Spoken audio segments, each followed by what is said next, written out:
Hey, everybody. Can y'all hear me? I There can we hear. go. Okay, good. You can hear me. Yay. Do you want the camera on? It's totally up to you. I'm trying to get my video going. So can you see me? No, ma'am. Okay. I don't know about anybody else, but I can't. Okay. So let me see if I can get my video going. I can't see anything.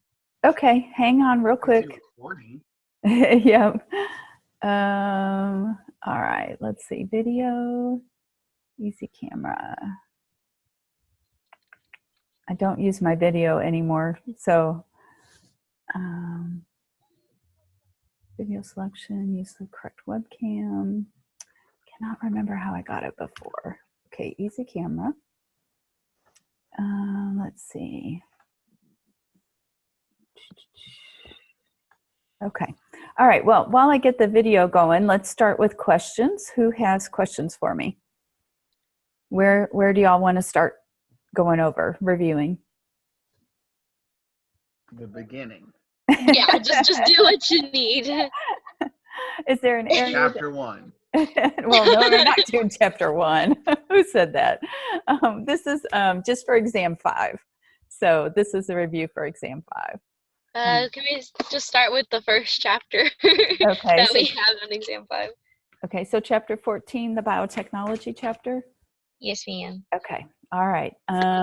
So on that one, knowing the differences between the, sorry, I'm still trying to get my video going.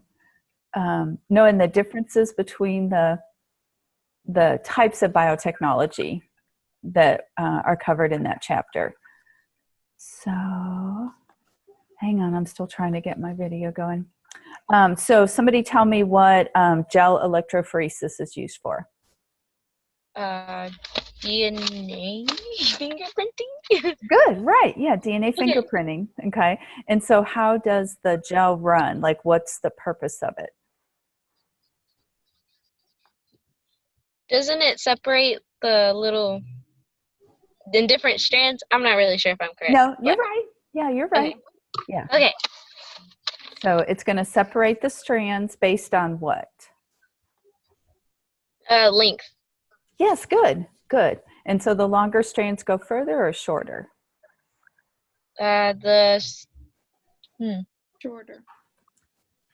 You're exactly right. So because they're heavier, because they're longer, they're not going to go as far as the shorter strands that will go, okay, scanners, hang on, will go further. Oh, yes.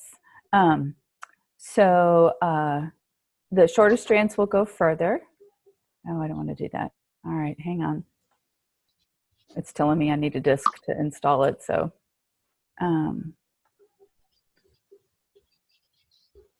Okay, now refresh.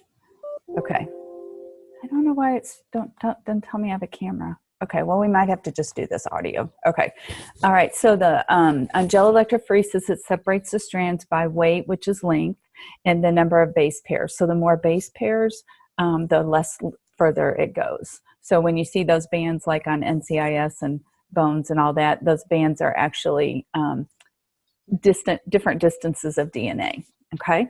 How about PCR? What does PCR do? Makes DNA, I don't know the correct word, but in a test tube. So what's it going to do to the DNA?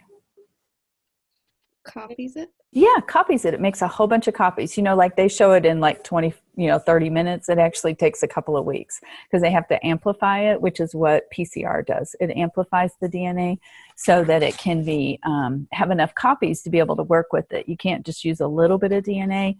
You have to have more than just, one cheek swab to be able to do it, work with it. Okay. Let's see what else. Recombinant DNA. What does it mean for recombinant DNA? Multiple different.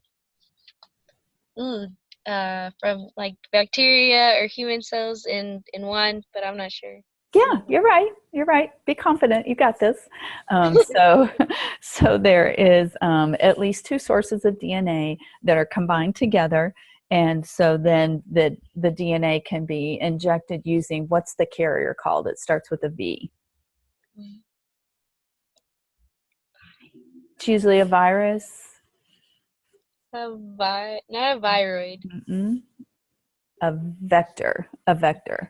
Okay. And then it takes little pieces of DNA from bacteria, which are plasmids. And so those little plasmids are cut, the DNA is inserted, and then it does whatever the DNA is telling it to do. Like in the case of insulin, we don't have to get it from pigs anymore. The bacteria will make it for us. Okay. And you'll need some enzymes to do that. So what is a transgenic organism?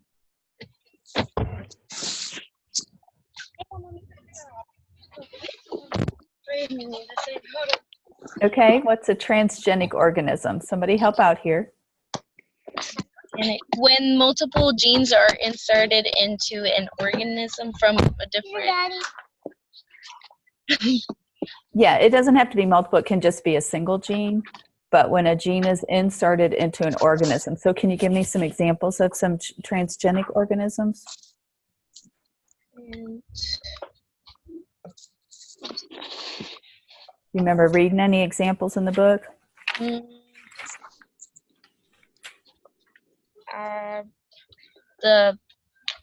goat? Well, I don't think so. Probably the goat, but I think that's wrong. I'm not sure, but... Oh, no, the sheep, the goats, yeah, they're on page 251, that they put a gene in to make more milk. Yep, that's one. And then the glow-in-the-dark animals and plants over on page 250. So you have the jellyfish, you have the fish. They took the gene out of the jellyfish and put it in the fish. They've got glow-in-the-dark pigs now. Don't ask me why, but they do. Glow-in-the-dark plants. So they put the gene in order for it to either do or express what they're wanting it to express. Now, it can be used for good, too. It's not just to make glow-in-the-dark stuff. So we have the rice, the super rice that they're working on that has extra vitamin E to prevent blindness, and like beta-carotene, all that kind of stuff. So, yep, James, right. The spider goat that makes spider silk instead of milk. Good. Yeah, if y'all don't want to talk, you can send stuff through the chat window. That'd be great. Okay. And so, let's see what else. Genetically modified. Well, GMO just refers to something that's been modified, which, to be honest, everybody, is everything. Okay. But the transgenic organisms are GMOs. They've been modified in some manner. Let's see. Okay, so we have bacteria that are modified. We have plants that are modified. Animals that have been modified. What's gene farming?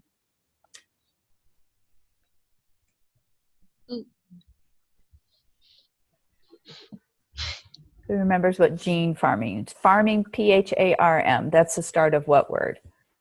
Pharmaceutical. Pharmacy. Yep, pharmacy, right. Pharmaceutical, which they make what? What does the pharmacy give you?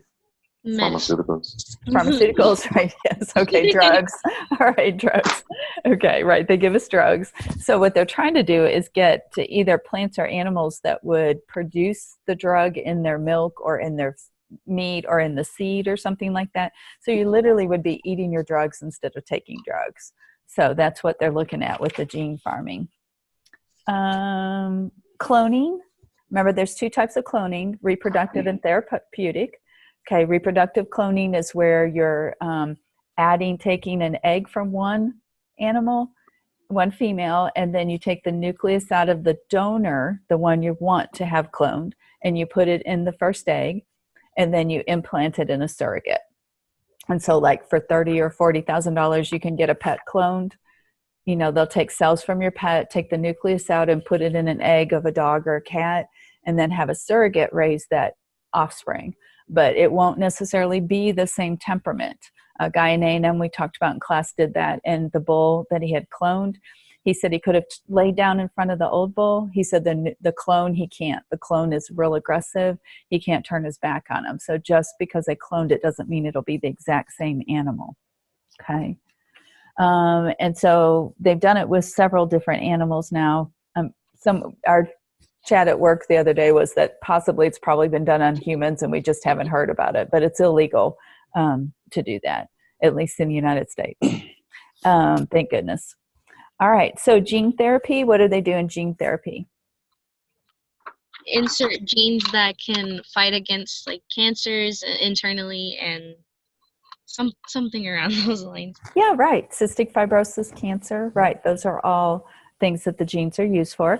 And there's two types, ex vivo and in vivo. What's the difference between them? In vivo just leaves the I guess the cell inside, and then they just insert the genes, and the ex vivo takes out the cell, inserts it, and then puts it back like the bone marrow. Yeah. Exactly. Good. Yeah.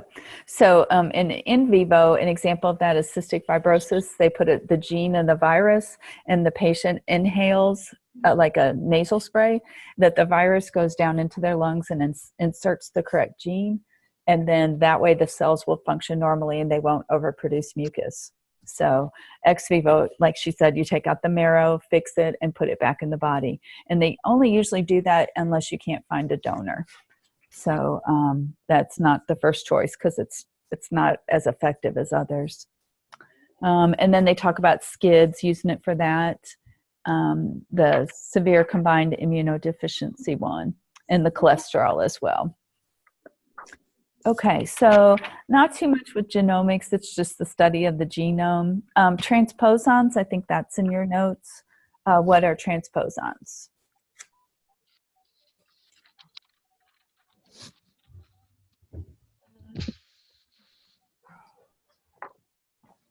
Okay, transposons are genes that jump, they move around, discovered by Barbara McClintock back in the 50s. And of course, they told her that she was crazy, and she wasn't. She was right. And she discovered that genes will actually move within the chromosomes. It's not just stationary like we picture them.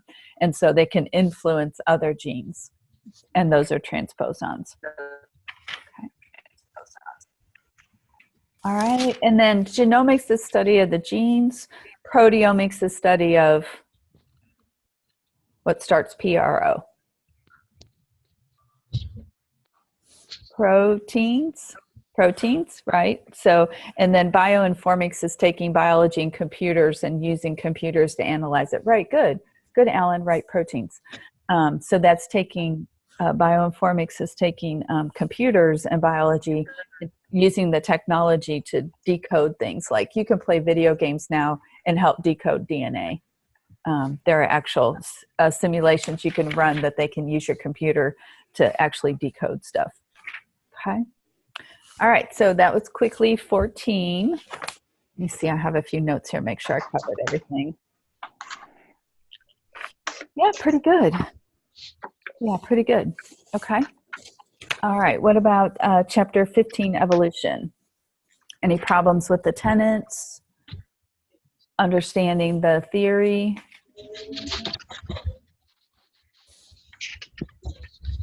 If you don't want to talk, type me a message, it's okay. So what are the 4 major tenets? Sure, James. Okay. What are the 4 major tenets? Can y'all see her? I can't see her. Yeah, I'm sorry, my camera's not working. I don't.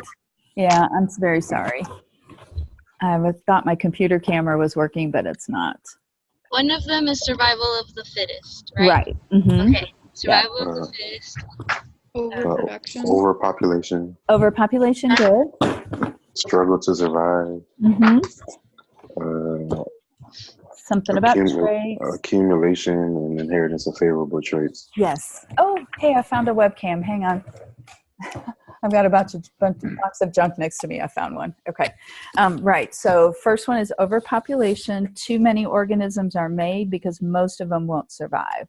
And so on average, about 10% of the offspring survive in overpopulation. So let's see if I can get the video going now. There we go. Oh, top of my head. Hey, there we go. Sorry about that. All right. Okay, let me hope I don't knock it off. Okay, so our first one's overpopulation. Too many organisms are produced because not all of them are going to be able to survive. Okay, and then can you get me a little table, please? And then the second one is inheritable traits. So we're going to accumulate traits, and then also they have to be able to be passed on. So you want favorable traits. So like in class today, we talked about white tigers. Why is a white tiger, even though it's beautiful, why is it not a favorable trait? Because It of the stands out. environment. In the natural world, right? It stands out, right? The brown coloring of the trees and the grass, the green and stuff, that's not going to be favorable to a white tiger. We think they're beautiful, so we breed them for that, but in the wild, it's not. They're the ones that get eaten, okay? And then there's a struggle to, I know. A struggle to survive is the next thing. Sorry, I still got my Halloween sign on the wall. We really don't hide bodies, honestly. So, struggle to survive. Can you take that sign down, dear? So, the struggle to survive is for food, for mates, for water, shelter, all that kind of stuff. Okay, that's going to be the struggle to survive. Okay, and then we talked about overpopulation, only 10%. Like that's for everything, like plants, animals, everybody like that. And then the last one is survival of the fittest. Now, the ones that are most fit, the ones that are able to reproduce the best, the ones that are able to find shelter, food, all that, those are the ones that are going to go on and reproduce and find mates and things. So that's what we see with survival of the fittest. So that's a component. A lot of people think that's the whole thing, but it's really just a component of it. Okay. All right. Yeah. Easy to spot, right? If they stand out in their environment. Como 3 chapters. Ya vamos 2. Ya terminamos. Okay. So what about your bean experiment? What did you find out with that? How does that fit into natural selection? The easiest ones were the first ones. Easiest ones to spot were the first ones to go. Yeah, right. Good. So depending on the background, right? Yeah. If they matched their background or were smaller, they were less likely to be eaten, right? Sure, Abigail. Right. So the 4 things are overpopulation, struggle to survive, accumulation and inheritance of favorable traits, and survival of the fittest. Can you see us or no? I can, some of you, if you have your video. No, the order's not specific. Yeah, if you don't have your video active, I can't see you. So fine, be that way. If y'all activated your video, I could see you. Okay, hold up. Okay. Yeah, I see some of you. Hi, Brooke. Mhm. Hey, hi, there we go. Hey, Tari, how's it going? I'm good. How are you? Good. Okay. All right. Who said that's a good thing, Kyle? That I can't see you. All right. So, okay. So that's the tenets. And how did Darwin come up with it? What was his research that he came up with the idea? When he went to the Galapagos Island. Exactly. Good. Right. Exactly. It's so sad they're going to let people start. I think there's some talk about them starting to let them build on there. I'm hoping they don't. I'm hoping that they leave those pristine. But when he was traveling through the islands, and there's a book called Voyage of the Beagle, it's his journal on the trip. So if you ever get a good idea or get some time and want to read it, it's a kind of a neat journal about what he discovered while he was there. Right, the finches. He noticed on different islands there were different species of finches. They all had some modifications that made them successful on their island. And so what was the chance like 14 different finches went to 14 different islands? No changes occurred while they're at the islands on it there. Okay. And so his support of natural selection. Now somebody else came up with the idea of natural selection too. Who was that? Who was joint published? Alfred Wallace. Yes, good. Right, good. Yep. So Alfred Wallace is the one that came up with the same idea as Darwin, but Darwin said, no, look, let him go ahead. And their friends are like, no, do it together. And so that's why, gosh, our time's almost up already. Oh, okay. Hang hang on. I only get 40 minutes free and then I got to pay for it. So we'll regroup and since we didn't have video at the beginning, we'll start another session. Okay. All right. So Alfred Wallace and them joint published. So the evidences of evolution are fossils. What else? Starts with the B. I'm sorry, can you repeat the question? What are the evidences for evolution? The tenets are the 4 we just talked about, but what is the evidence that Darwin used for evolution? Biochemical Mm-hmm. and Biogeographical. Biogeographical, good. that's always the one that I forget. Okay. Yep. 4 evidences. Fossils, good. Anatomical. Anatomical, right. So looking at structure, you know, like a bird's wing and a butterfly wing, or a bird's wing and a human arm, like which ones are related, and so which ones have the same characteristics. So those are the 5 there. Let's see. Okay. Transitional fossils, those are ones that link species together. There's an example of that on page 270, and on the anatomical evolution on 271 as well. I love the picture on 273 that shows the species. I don't think I'll be able to show it very good. This one right here, it shows all the vertebrate embryos, how they look similar, and how we all have a common ancestry. So what's the difference between homologous and analogous? Homologous, they kind of have they don't kind of have. They have the same ancestor and have the descendant from that, and then analogous and analogous, I'm not sure, are different but have the same functions in a sense, and then don't have the same the ancestor. Yes, exactly. So in homologous, the structures are the same, like a bat wing and a bird arm, or our arm, a bird and bat wing and our arm. We all have the same bones, it's just the function is different. Whereas a butterfly and a bird ended up both flying, but structurally they're different. So a butterfly and a bird don't have the same ancestor, but the human arm, the bird arm, and bat arm all do have the same ancestry, you know, because they're the same. Right, homologous is the same. Right. Okay. Okay, so that's pretty much 15. 19 is, much time? I got 7 minutes. Okay, before we lose this feed here. 19 is the taxonomy. So you should be familiar with the 5 kingdoms. They are 5 kingdoms. The kingdom, phylum. Wait, is that what you're talking about, right? Yeah, that's No. the taxonomic units. That's okay. Sorry. It's okay. You know, the 5 kingdoms are kingdom plantae, or 4 kingdoms, sorry. 3 domains. Let's start there. So 3 domains are Bacteria, archaea, and eukarya. right. And we're which one? Eukarya? Eukarya, good. Right, we're eukarya, and eukarya has the 4 kingdoms that you're familiar with: plants, animals, protozoans, and fungi. Okay, so then domain bacteria is obviously bacteria. Archaea, what are the groups in archaea? Can you give me an example? We kind of slipped it in at the end of class this week. Well, I don't think we actually got to them on the Tuesday, Thursday class. Yeah. Yeah, but we did on Monday, Wednesday. The methanogens, halophiles, and thermophiles. Remember, they're found in extreme environments. So those are the members of archaea. Okay, who was Linnaeus?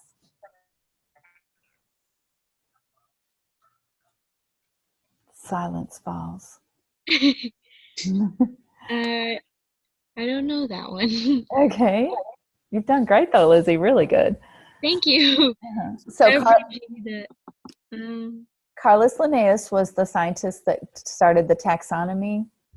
He was the one that decided everything needed a 2-name system, which is the Nomenclature. right, binomial nomenclature, and everything has a genus and a Species. species. Right. How can you tell what the genus and species is? How do you know that's what that is? By the way, it's written, and so how do you write a genus? One is capitalized, right? Yes. Genus is capitalized and species is Lowercase. Lowercase. And they're both either underlined or written how? Italicized? Italicized, good, right. Yep, they're both underlined or italicized. Okay. So, Lizzie, you started the taxonomic units. So let's start. Largest is, There's the domain, right, and then, kingdom, mhm, and then dashing king, Phylum, phylum, phylum, good, y'all help. dashing, class, Uh-huh, class, order, order. family, genus, and species. right, Yeah, good, yeah. good, good. Okay, so think about it this way. It's a sentence, but it's Dr. King Philip came over for good soup. Huh. So, Dr. King Philip came over for good soup. It used to just be King Philip, but they added domain a couple years ago. They took out Monera and split it up, and they have the domain system now. So it's Dr. King Philip came over for good soup. There's other ones too, but that's the best one. So the cleanest one. So nomenclature is assigning taxonomic names, scientific names, and we went over the domains. So just kind of know some basic characteristics of those, like bacteria and archaea are both prokaryotic. And they differ by their RNA as well as their cell walls. The bacteria have peptidoglycan and the archaea don't. Let's see. We already talked about analogous, fossils. That's pretty much chapter 19 on it there. Okay. I have 3 minutes left. Now, do we want to end this and I can send out a link for another meeting? I think so. Yeah. Talk about it? Okay. All right. Let me go ahead and end this one. And well, let me see if there's any questions that you want to go over the first 3 chapters. Is there anything that I didn't hit that you need me to go over? Well, we got 2 minutes and 42 seconds.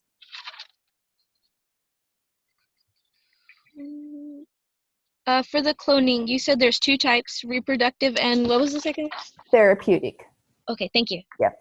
Therapeutic, they're going to grow like body parts, to use instead of like for reproduction. Okay, thank you. Anything else on that first one? What was analogous? Analogous is the different structure, same function. So like a bird wing and a butterfly wing. So they do the same thing, but their structure's different. Okay. What was a transposon? Transposons are jumping genes. They're genes that move within the chromosomes and influence different chromosomes. So it might have been like on the end of 2, but it ends up on the bottom of 2. It moves around within the chromosome. I think they move in between chromosomes too. Okay, so 5 evidences. Kingdoms and archaea, that we're not doing any of the kingdoms. Just know the examples for that. But the 5 evidences of evolution, they're the fossils, biochemistry, anatomy is another one, and then I just did Biochemical? yeah, the one you always said you forgot. I forgot it. Yep. Something like that. Yeah, biogeographical. And then, yep, there we go. And then, did we do biochemical? We did that one. Biogeographical, fossil, 1, 2, 3, 4. Yeah, okay.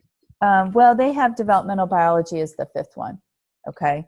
So where we saw the little embryos are the same. Okay.